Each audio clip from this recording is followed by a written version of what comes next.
Hello students, welcome in the lecture 4 of electricity. Here we will be discussing various questions of NCERT chapter electricity. Here you go with the lecture 4.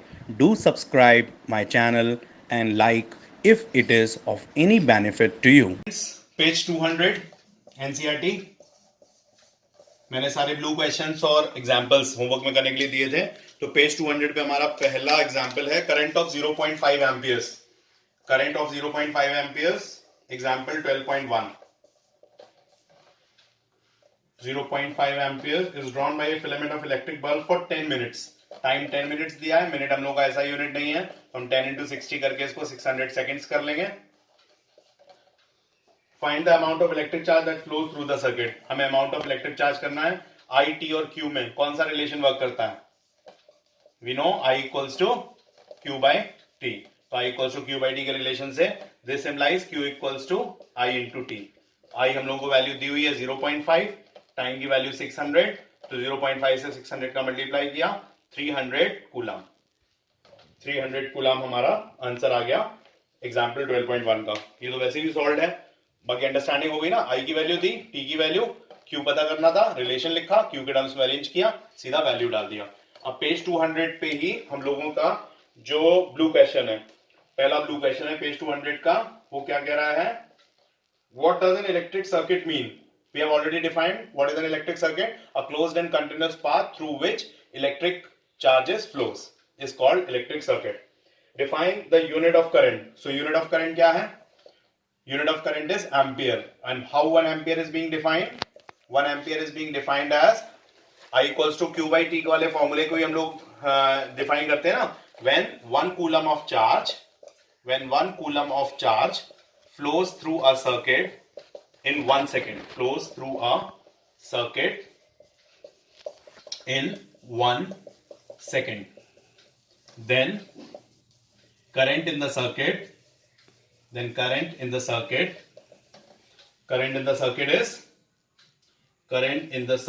is 1 ampere। हमें 1 ampere को define करना था। Question था हमारा define the unit of current. तो unit of current होता क्या है? एम्पियर। पहले हमने वो बताया एंड रिलेशन लिख दिया। लिखना चाहो तो लिखो, नहीं लिखना चाहो मत लिखो। ये आपके मैंने इसके लिए लिख दिया कि मैं इसी रिलेशन से डेफिनेशन बना रहा हूं। When 1 coulomb of charge flows through a circuit in 1 second, then current in the circuit is 1 ampere। वो हमसे बस ये जानना चाहता है कि 1 एम्पियर यूनिट होता है, उसकी डेफिनेशन जानना चाहता है। चलो थर्ड ब्लू क्वेश्चन क्या कह रहा है? Calculate the number of electrons constituting 1 coulomb of charge. तो थर्ड वाले क्वेश्चन में ये वाला मैंने क्वेश्चन कराया है नहीं? अच्छा, 1 कूलम ऑफ चार्ज को, तो क्यू की वैल्यू 1 कूलम दे रहा है। नंबर ऑफ इलेक्ट्रॉन्स कितने 1 कूलम ऑफ चार्ज को कंट्रीब्यूट करते हैं ये पूछ रहा है, और हमें मालूम है ई क्या होता है? चार्ज ऑन 1 इलेक्ट्रॉन, और which is fixed as 1.6 into 10 to the power minus 19 coulomb. कोई रिलेशन हम लोग जानते हैं इन दोनों के, तीनों के बीच में? यस, हम रिलेशन जानते हैं, Q equals to N.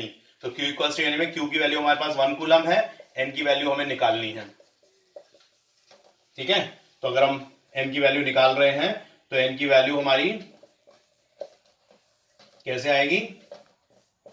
N equals to 1 upon 1.6 into 10 to the power minus 19, 10 upon 16 into 10 to the power 19, minus 19 था, ऊपर लेके जाएंगे तो प्लस का 19 हो जाएगा। ये मैंने यहाँ पॉइंट हटा लिया, यहाँ 0 बढ़ा दिया। इसको हम लोग क्या लिख सकते हैं? 10/16 को 5/8 को डिवाइड करके 0.648625 into 10 to the power 19। Standard notation क्या होता है? क्लास 9th में उन्होंने कई बार यूज किया है। स्टैंडर्ड नोटेशन में डेसिमल के लेफ्ट हैंड साइड पे एक सिग्निफिकेंट डिजिट होना चाहिए, और 0 सिग्निफिकेंट नहीं माना जाता। यानी इस डेसिमल को इस साइड शिफ्ट करेंगे तो ये 6.25 हो जाएगा, एक 0 यहाँ पे कम कर देंगे। जब भी 10 का एक्सपोनेंट मल्टीप्लाई में होता है तो हमारा स्टैंडर्ड फॉर्म ऑफ रिप्रेजेंटेशन होता है कि डेसिमल के लेफ्ट साइड पे एक डिजिट होना चाहिए। तो आपको answer 6.25 into 10 to the power 18 electrons ही लिखना है। ठीक है, इतने इलेक्ट्रॉन्स हमारा 1 कूलम ऑफ चार्ज कंट्रीब्यूट करेंगे। अच्छा, ये फिगर बड़ा इंपॉर्टेंट है, इस न्यूमेरिकल के साथ साथ आप इस फिगर को याद भी कर लें। क्यों? क्योंकि 6.25 10 power 18 electrons he 1 coulomb of charge को डिफाइन करने में काम आते हैं। अगर आपसे पूछा जाता है डिफाइन 1 कूलम ऑफ चार्ज, तो आप 1 कूलम ऑफ चार्ज को डिफाइन ही ऐसे करोगे कि total charge contributed by 6.25 into 10 to the power 18 electrons in a circuit is called 1 coulomb of charge. Once again, अगर आपसे पूछा जाता है define 1 coulomb of charge, copy में लिख लो, तो 1 coulomb of charge is the total charge contributed by 6.25 into 10 to the power 18 electrons in a circuit. यही आपको 1 कूलम ऑफ चार्ज की डेफिनेशन लिखनी है, तो इस फिगर को याद ही कर लें आप लोग। टू क्लास 4 का पेज 202 ब्लू क्वेश्चन। पहला ब्लू क्वेश्चन हमारा क्या है, name a device that helps to maintain a potential difference across a circuit. तो पोटेंशियल डिफरेंस किसके कारण मेंटेन होता है, पोटेंशियल डिफरेंस बैटरी या सेल के कारण ही मेंटेन होता है। Second, what is meant by saying that potential difference between 2 point is 1 volt. यहां अपना V equals to W by Q वाले जो रिलेशन है उससे आंसर देने वाले हैं। वो पूछ रहा है what is meant by saying that potential difference between 2 point is 1 volt. तो हम लोग इसमें लिखेंगे when 1 joule of work is done, when 1 joule of work is done in moving 1 coulomb of charge, when 1 joule of work is done in moving 1 coulomb of charge from one known point to other known point, then potential difference, पूरा लिखना, मैंने PD लिख दिया है, potential difference between B/W between, then potential difference between those two points is 1 volt.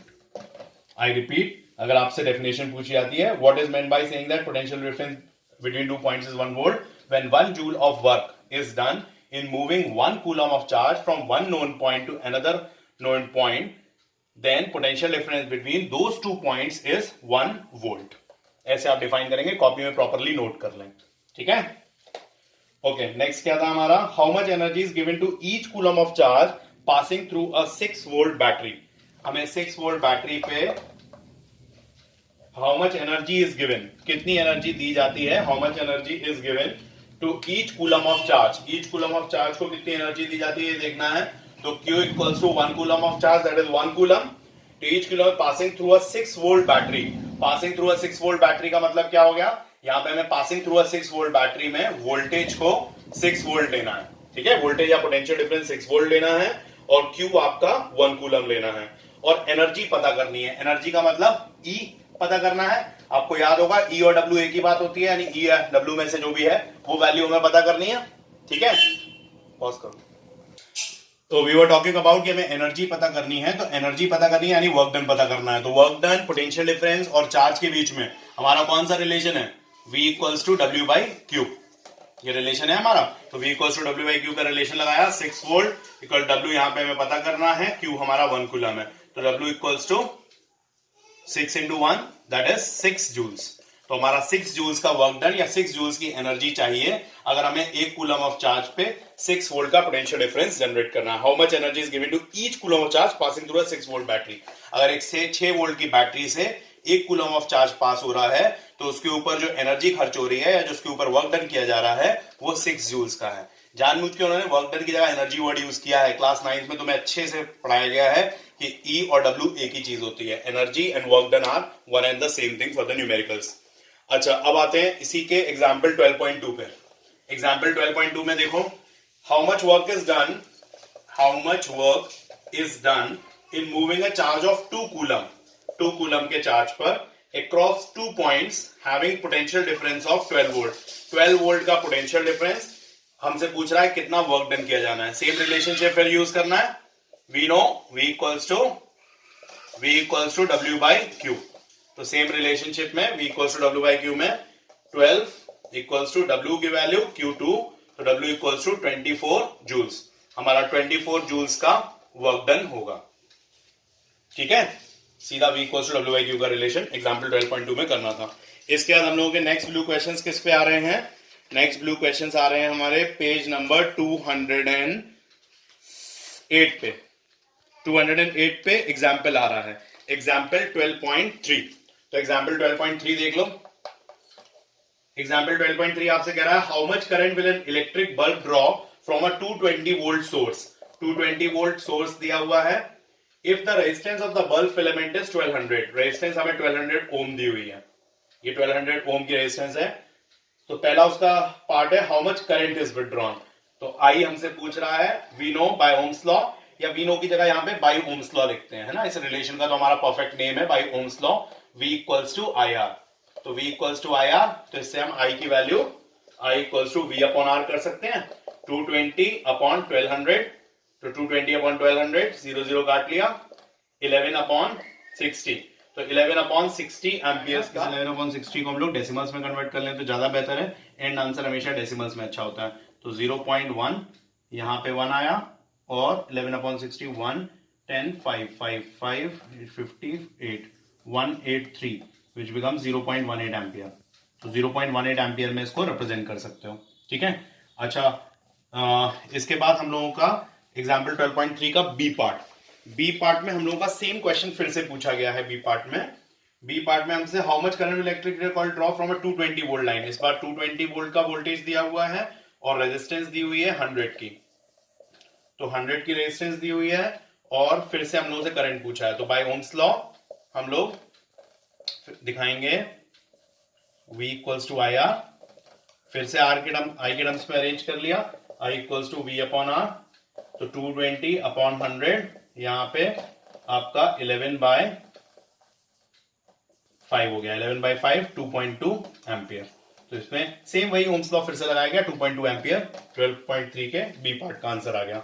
अब 12.4 में हम लोगों को the potential difference between the terminals, the potential difference between the terminals of an electric heater is 60 volt. Potential difference 60 volt दे रहा है।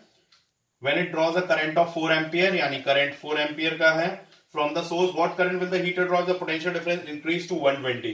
अच्छा, ये question important है, पहला इंपॉर्टेंट क्वेश्चन आया है। क्यों इंपॉर्टेंट है ये क्वेश्चन? उन्होंने पहले कहा potential difference between the terminal 60 volt है और करंट 4 एम्पियर का ड्रॉ हो रहा है, और इसी कंडीशन में भी इन्होंने रेजिस्टेंस नहीं दे रखी है। अब एक बात बहुत गौर से सुनना, रेजिस्टेंस जो नहीं दे रखी है, resistance is a constant value, resistance is constant value.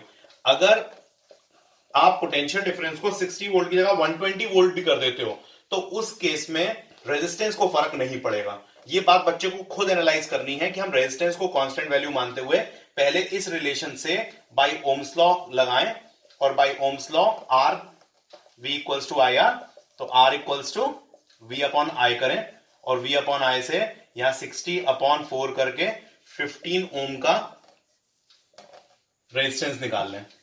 अब 15 ओम का जो रेजिस्टेंस यहां से निकाला, अब अगले पार्ट में हम इस 15 ओम को यूज करेंगे। ये R हमारा 15 ओम कांस्टेंट रहेगा।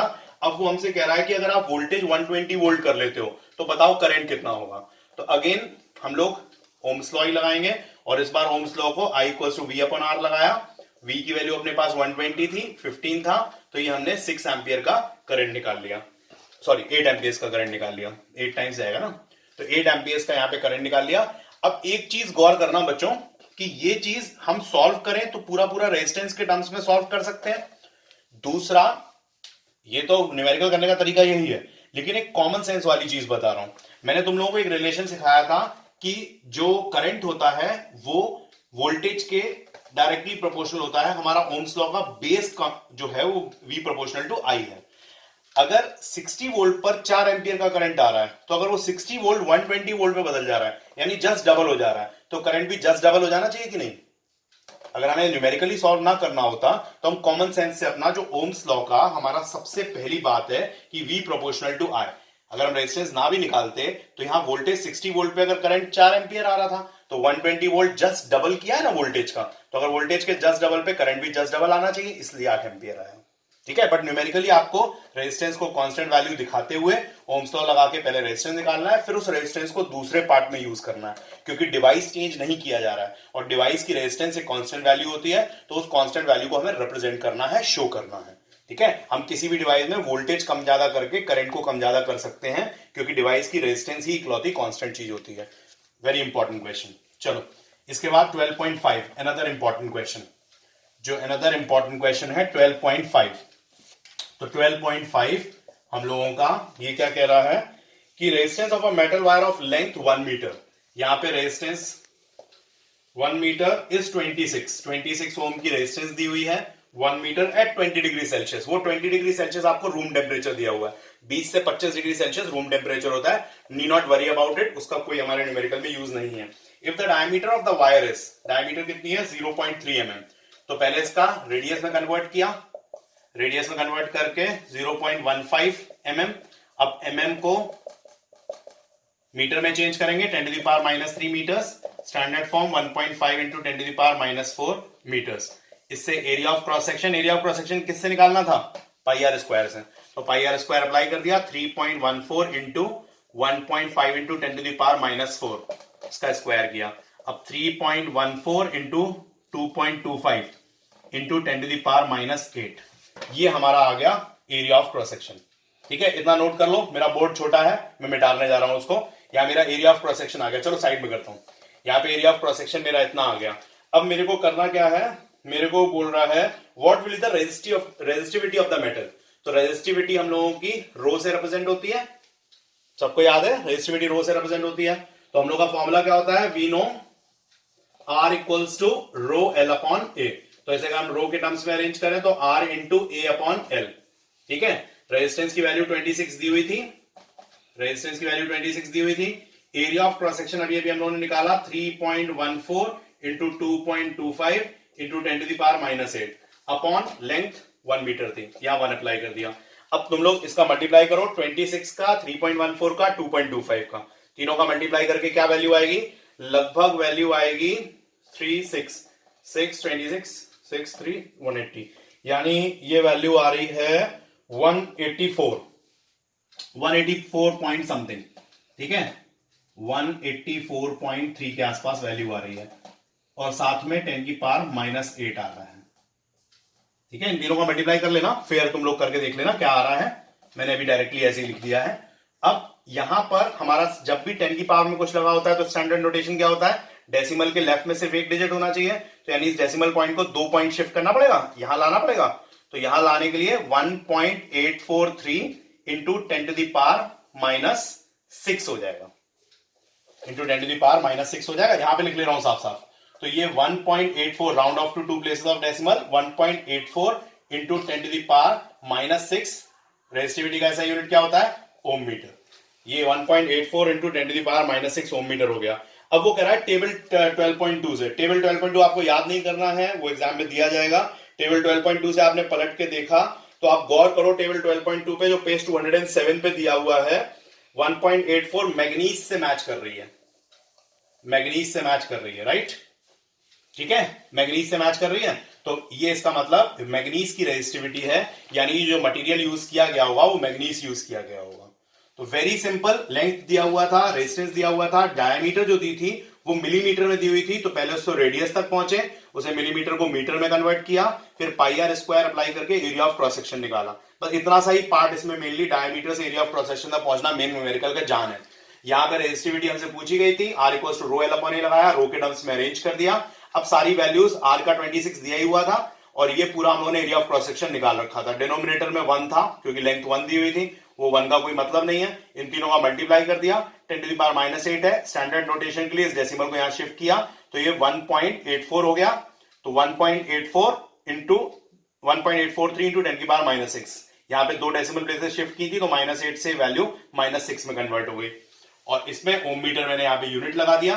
टेबल आपको एग्जाम में दिया जाएगा, उससे आपने मैच किया कि हाँ ये मैग्नीज की रेजिस्टिविटी में। एग्जाम्पल 12.6 पिकअप कर रहे हैं, wire of given material having length L। यहाँ पे लेंथ L दी हुई है, area of cross section A दिया हुआ है, रेजिस्टेंस आपको 4 ओम दी हुई है। What will the resistance of another wire of the, another wire की बात हो रही है, केस 1 इसको बना लेते हैं। ठीक है, case 1, length L, length equals to L, area of cross section A, area of cross section A, resistance 4 ohm. What is the resistance of another wire of the same material, same material की another wire है, उसकी resistance R dash पता करनी है। Case second, R dash पता करनी है, length L dash L/2 दी हुई है, और A डैश आपका 2A दिया हुआ है। ठीक है, चलो पहले तो कॉमन सेंस से बात करते हैं। न्यूमेरिकल वैल्यू तो सॉल्व करेंगे तो करेंगे ही, कॉमन सेंस से देखो, तुमने क्या सीखा है कि रेजिस्टेंस का डायरेक्टली प्रोपोर्शनल होता है लेंथ। लेंथ आधी हो गई तो रेजिस्टेंस आधी हो जाएगी, ट्रू। और एरिया ऑफ क्रॉस सेक्शन के इनवर्सली प्रोपोर्शनल होता है, अगर area of cross section double हो गया तो रेजिस्टेंस फर्दर आधी हो जाएगी। तो आधे का आधा कर दो, तो 4 ओम का आधा 2 ओम, 2 ओम का आधा 1 ओम, तो आंसर 1 ओम आना है। ठीक है, कॉमन सेंस वाली बात फिर से रिपीट कर रहा हूं, अगर हमारा रेजिस्टेंस लेंथ के डायरेक्टली प्रोपोर्शनल होता है, आर प्रोपोर्शनल टू एल पढ़ा है, तो अगर लेंथ आधी हो गई तो रेजिस्टेंस आधा हो गया, 4 का आधा 2। अब रेजिस्टेंस इनवर्सली प्रोपोर्शनल होता है एरिया ऑफ क्रॉस सेक्शन के, area of cross section double हो गया, तो area of cross section double होने से रेजिस्टेंस फिर आधा हो गया, तो 2 का आधा 1, तो आंसर 1 ओम आना। लेकिन न्यूमेरिकली ऐसे नहीं कर सकते, कॉमन सेंस से आंसर तो चेक हो गया। अब हम लोगों को यहां पर कांस्टेंट वैल्यू कौन है, रेजिस्टिविटी, तो वी नो करके सबसे पहले रिलेशन निकालेंगे, R equals to rho L upon A, rho यहां पे कन्वर्ट करेंगे, rho equals to R into A upon L, इस फॉर्म में इसको कन्वर्ट कर लिया। यहां पे आर की वैल्यू 4 दी हुई है, 4a अपॉन एल, ये हमारी फर्स्ट इक्वेशन हो गई, राइट, ये हमने फर्स्ट इक्वेशन बना ली रो के टर्म्स में। अब दोनों केसेस में हमारा मटेरियल सेम है, यानी रो की वैल्यू सेम रहेगी। अब यहां पे हम जब रो की वैल्यू सेम है तो नाउ यहां पर भी रो इक्वल्स टू क्या होगा, R dash into A dash, या आर डैश के टर्म्स में लिखें, R dash equals to rho L dash upon A dash, right. मैं केस 1 जगह बना लूं थोड़ी सी, केस 1 हटा देता हूं, ठीक है। यहां केस 1 में तुमने क्या कर लिया, length area of cross section R equals to 4 ohm, या रो के टर्म्स में 4a अपॉन एल तुम्हारी इक्वेशन बन गई है, ठीक है। अब इस केस 1 को मैंने हटा दिया, 4a अपॉन एल यूज करूंगा। यहां पे जो आर डैश इक्वल्स टू रो है, तो ये आर डैश इक्वल्स टू रो की जगह पे 4a अपॉन एल, ये बना था, इंटू एल डैश की जगह पे l बाई 2 और a डैश की जगह पे 2a यूज कर लिया, ठीक है। तो ये क्या बना, 4a upon L into L by 2 divided by 2a है, तो इंटू 1 अपॉन 2a हो जाएगा, a कट गया, l कट गया, ये 2 और 2 यहां पे 4 हो जाते हैं, ये 2 और 2 से 4 कट गया, बचा क्या सिर्फ 1 ओम, ठीक है। ये मेरे केस सेकंड का कंटिन्यूएशन है, तो आर डैश की वैल्यू मेरी क्या आई है, 1 ओम के बराबर आई है, राइट। यही हम लोग ओरली कॉमन सेंस से निकाल रहे थे कि नहीं निकाल रहे थे, वही चीज हमारी न्यूमेरिकली भी आएगी, लेकिन न्यूमेरिकली तुम्हें रो के टर्म्स में केस 1 में रो की वैल्यू निकालो और इस केस 2 में रो की वैल्यू पुट कर दो, ठीक है। फिर भी ना समझ में आया तो बताना, मैं इसको फिर से रिपीट कर दूंगा। वेरी इंपॉर्टेंट क्वेश्चन, 12.4, 12.5, 12.6 ये आपके इंपॉर्टेंट एग्जांपल्स थे। चलो अब आ जाते हैं इसी में हम लोग ब्लू क्वेश्चंस पे। इसी पेज पे हम लोगों के कुछ ब्लू क्वेश्चंस भी दिए हुए हैं। पहला है, on what factors does the resistance of a conductor depend. तो रेजिस्टेंस ऑफ द कंडक्टर किन किन फैक्टर्स पे डिपेंड करती है, ब्लू क्वेश्चंस का हम लोगों का पहला क्या है, कौन कौन से फैक्टर्स पे डिपेंड करती है, याद आया, पेज 209 के ब्लू क्वेश्चंस। हम लोगों का लेंथ पे डिपेंड करती है, डायरेक्टली प्रोपोर्शनल है, एरिया ऑफ क्रॉस सेक्शन पे डिपेंड करती है, इनवर्सली प्रोपोर्शनल है, रेजिस्टिविटी पे डिपेंड करती है और टेम्परेचर पे डिपेंड करती है। इन चारों को हमें मेंशन करना पड़ेगा। Resistance is directly proportional to length, inversely proportional to area of cross section, resistivity यानी मटेरियल ऑफ द कंडक्टर पे डिपेंडेंट है और टेम्परेचर पे डिपेंडेंट है। सेकंड क्या है, will current flow more easily through a thick wire और a thin wire of same material when connected to the same source, why. Thick wire से current easily flow करेगा, क्यों, सेकंड वाले question में क्यों थिक वायर से easily flow करेगा, क्योंकि are is proportional to 1/a। यहां पे हम लोगों को सिर्फ इतना ही रिलेशन देना है, R proportional to 1/a, thick wire का एरिया ऑफ क्रॉस सेक्शन ज्यादा होता है, thick wire has the more area of cross section, so it will have the less resistance, so the current will flow easily, ठीक है। Answer ऐसे लिखना है, thick wire will have more area of cross section and area of cross section is inversely proportional to the resistance, so having more area of cross section there will be less resistance, so the current will flow easily। Resistance कम होना यानी current का flow easy हो जाना। Third वाले part में क्या करना है हमें, let the resistance of electrical component remain constant while the potential difference across two end of a component decreases to half of its former value। यहाँ पे वही वाला क्वेश्चन है, बस इसे न्यूमेरिकल नहीं करना, ओरली करना है। अगर potential difference half of the former value हो जाएगा तो what change will occur in the current through it, तो करंट भी हाफ हो जाएगा। हमें सिंपली लिखना है बाय ओम्स लॉ, थर्ड वाले में लिखेंगे by Ohm's law V is proportional to I। if voltage will become half then the current will also become half। पूरी थ्योरी लिखेंगे, if the potential difference या voltage will become half of the former value then the current will also become half। Mention कर लेंगे सब लोग third वाले में, okay. अब फोर्थ वाले क्वेश्चन पे आते हैं, ब्लू क्वेश्चन के। फोर्थ कह रहा है, why are coils of electric toaster and electric irons made up of alloy rather than a pure metal। ये इंपॉर्टेंट क्वेश्चन है यार, ये इंपॉर्टेंट क्वेश्चन है, इसलिए आपका coils of electric toaster electric ion alloy के बनाए जाते हैं क्योंकि एलॉयज का हाई मेल्टिंग पॉइंट होता है, हाई मेल्टिंग पॉइंट होता है एलॉयज का, साथ साथ एलॉयज जो होते हैं हाई रेजिस्टिविटी भी शो करते हैं। अब हाई रेजिस्टिविटी का क्या फायदा है, हाई रेजिस्टिविटी के कारण इनमें जो भी करंट फ्लो करेगा ये पूरे के पूरे करंट के फ्लो को रेजिस्ट करेंगे और बहुत ज्यादा गर्म हो जाएंगे। तो गर्म हो जाने से हमें चाहिए क्या होता है इलेक्ट्रिक टोस्टर और इलेक्ट्रिक आयन में, जो उनकी हीट जनरेट हो, वही हीट तो हमारे काम आती है। इलेक्ट्रिक टोस्टर हमारे टोस्ट को कैसे तैयार करता है, हीट से तैयार करता है। और हीट कब जनरेट होगी, जब हाई रेजिस्टिविटी होगी, वो करंट के फ्लो को पूरा रोक देगा, तो उसकी वजह से हीट जनरेट होगी। तो हमें हाई रेजिस्टिविटी मटेरियल उस जगह पर जहां पर उसका फिलामेंट है, नॉट फिलामेंट, जहां पर उसकी जो पार्ट है जिसको हमें यूटिलाइज करना है इलेक्ट्रिक आयन का गर्मी के लिए, उस इलेक्ट्रिक आयन वाले पार्ट पे हाई रेजिस्टिविटी मटेरियल यूज किया जाता है, ताकि सारा करंट का फ्लो रुक जाए और वो पार्ट पूरा गर्म हो जाए, ताकि हमारे कपड़े आराम से प्रेस हो जाएं। और जो इलेक्ट्रिक टोस्टर है उसमें जो हमारा टोस्ट है वो आराम से हीट किया जा सके। तो एलॉयज के यूज करने का पर्पज यही है कि हाई मेल्टिंग पॉइंट है, मेल्ट नहीं होते और हाई रेजिस्टिविटी के कारण इजिली ज्यादा से ज्यादा हीट जनरेट करते हैं। अच्छा, लास्ट है fifth, use the data table 12.2 to answer the following. 12.2 का डेटा वही है हमारा रेजिस्टिविटी वाला, which among iron and mercury is better conductor. तो आयरन की आप देख सकते हो टेबल के हिसाब से फिफ्थ वाले क्वेश्चन में कि आयरन की जो रेजिस्टिविटी दी हुई है वो 10.0 इंटू 10 की पावर -8 दी है, यानी स्टैंडर्ड फॉर्म में लिखे तो 1.0 इंटू 10 की पावर -7 हो जाएगी ओम मीटर में।